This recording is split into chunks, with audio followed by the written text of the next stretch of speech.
Yes. Okay.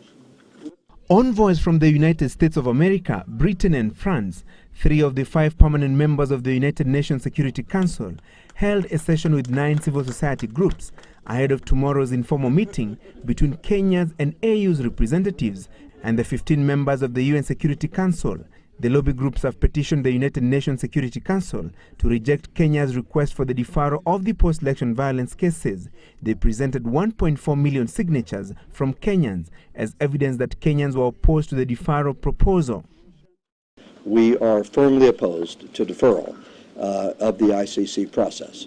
We will continue to be engaged and take a consistent position that holding people to account for the terrible crimes of the post-election violence is, in our view, essential for this country to move forward and away from future such risks.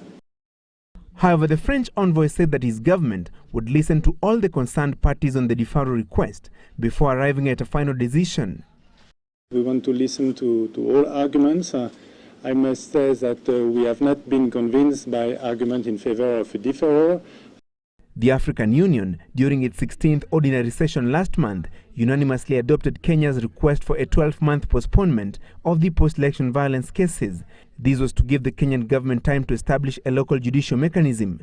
The AU Secretariat and its members are said to be plotting a mass walkout from the ICC if Kenya's request for deferral is rejected.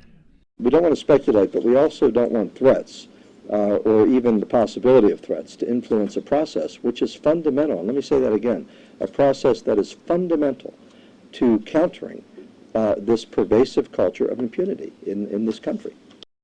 The civil society groups said they had submitted 600,000 signatures to the International Criminal Court, petitioning for the rejection of the deferral request, and a further 800,000 signatures would be transmitted to all the UN Security Council members.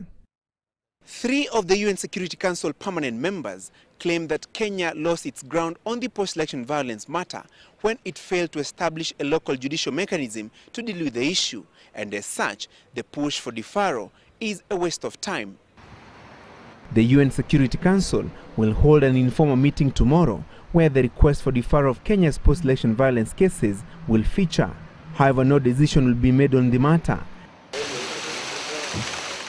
President Kibaki's wing of the coalition government has already dispatched a team led by Kenya's permanent representative to the United Nations, Professor Macharia Kamau, to lobby the Security Council to accept the request. Prime Minister Raila Odinga's wing of the coalition government has, through a letter to the Security Council, opposed the deferral. If impunity succeeds in Kenya, then it succeeds in the rest of Africa. Francis Gachuri, Citizen Live at 9.